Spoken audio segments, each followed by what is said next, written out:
From political power to private jets, Donald Trump's second term is already rewriting the rulebook. But nothing has stirred the pot quite like this. A $400 million luxury jet from Qatar offered as a gift.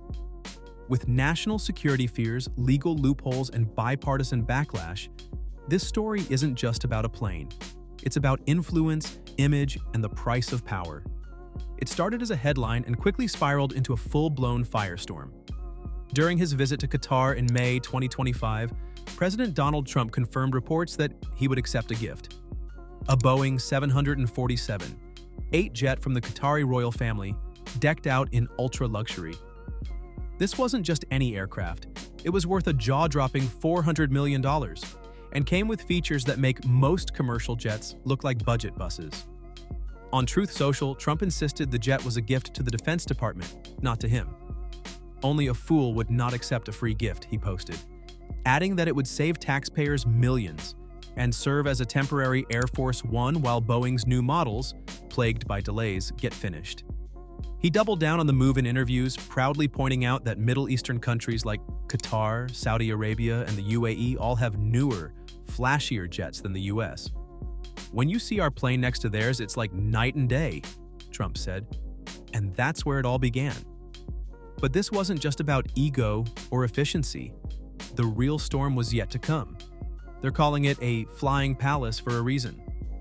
The Qatari Boeing 747 8 isn't just a transport. It's a mansion in the sky. Designed by French firm Alberto Pinto, the jet includes a master bedroom, a guest suite, 5 lounges, 5 kitchens, 2 full bathrooms, a private office, and even a grand staircase.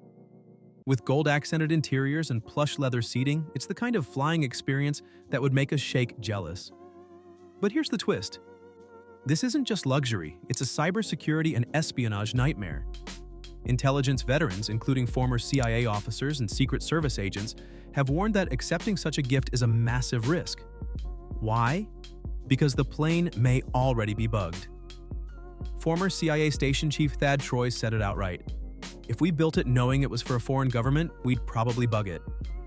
Retrofitting this plane to meet US Air Force One standards won't be easy or cheap. It could take years and cost billions. We're talking anti-nuke defenses, jam-proof comms, encrypted satellite links, hardened airframes. One Obama-era Secret Service agent even said they'd have to strip it down to the frame. The surface sparkles, but underneath, there's serious fear this might be a flying Trojan horse. And now the legal tap dance begins. The US Constitution's Emoluments Clause says no federal official can accept a gift of any kind whatever from a foreign state, unless Congress gives its blessing. Sounds pretty clear, right? But Trump's legal team has other ideas. According to reports from DOJ lawyers found a clever workaround. The gift goes to the Department of Defense, not directly to Trump. Later, it gets handed off to his Presidential Library Foundation. Legally sound? Maybe. Ethically clean? That's where the debate explodes. Critics aren't buying it.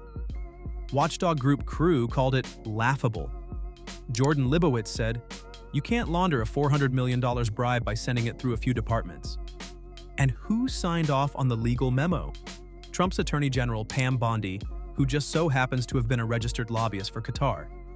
If it smells like a conflict of interest, looks like one, and benefits a former client, well, the rest writes itself. And then came the cherry on top. What happens to the jet after Trump's presidency ends? The current plan is for the plane to be transferred to Trump's Presidential Library Foundation. Yes, a $400 million Boeing 747, with its cream interiors and 9 bathrooms, might end up parked next to campaign memorabilia and branded baseball caps. Trump's defenders say, "Hey, Reagan did it." But there's a crucial difference. Reagan's Air Force One was decommissioned. It became a museum display. He never flew it again. But with Trump, there's real concern that he'll continue to use this aircraft after office. For what? Rallies? Global tours? Fundraisers? That changes everything. It transforms the jet from a symbolic gift to an active asset, one that helps maintain his global image, possibly even his business operations. Reagan's plane became a prop, Libowitz said. Trump's might still be a tool. And now the backlash is louder than ever. Democrats were the first to react, Adam Schiff calling it brazen corruption. Jamie Raskin pointing out that no gift of any kind whatever can be accepted without Congress, but it didn't stop there. Even MAGA loyalists are jumping ship. Laura Loomer called it a stain on Trump's presidency. "We cannot accept a $400 million gift from jihadists in suits," she wrote, referring to Qatar's alleged ties to terror groups. And Republicans in the Senate? They're split. Susan Collins said the whole thing raised serious legal questions. Josh Hawley said Air Force One should be a big, beautiful jet made in America. And here's the kicker. Trump himself, during the 2016 campaign, attacked Hillary Clinton for accepting foreign money, specifically from Qatar. "They kill women, they kill gays. And you take their money?" he said. In 2025, he's calling that same nation's jet a great gesture. As the contradictions pile up and the controversy spreads, one thing is clear. This jet isn't just changing how Air Force One looks. It's changing how the presidency is defined. But the real shocker wasn't just the hypocrisy or the headlines.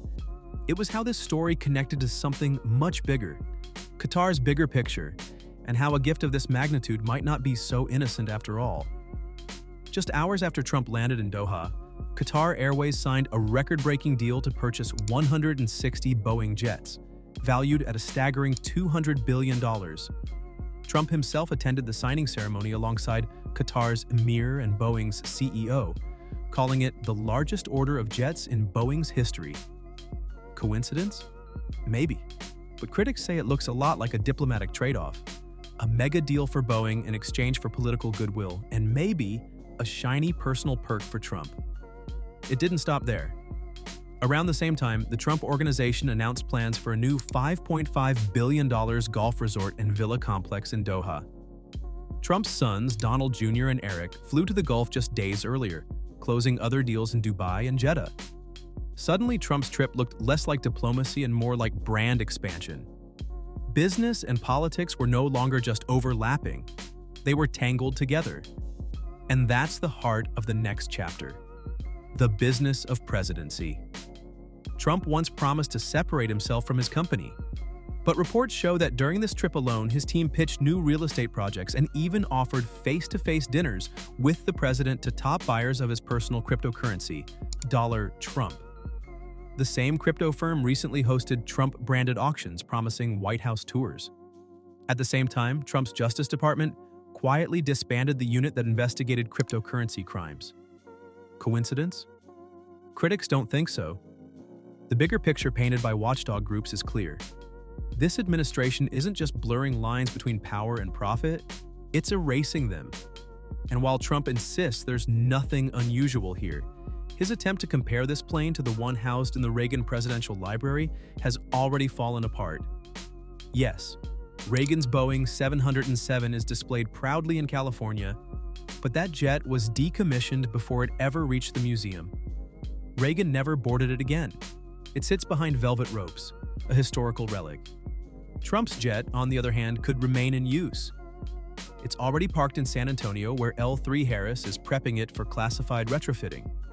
And if reports are accurate, the administration plans to approve its transfer to Trump's Museum Foundation, while still letting him fly it. That's not a display piece, that's a gift with wheels and wings. Even the model they're using to justify it has cracks.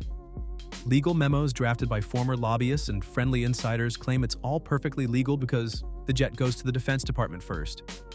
But experts say that's a loophole, not a safeguard. And no one seems to be asking the real question. If Reagan didn't fly his after leaving office, why should Trump?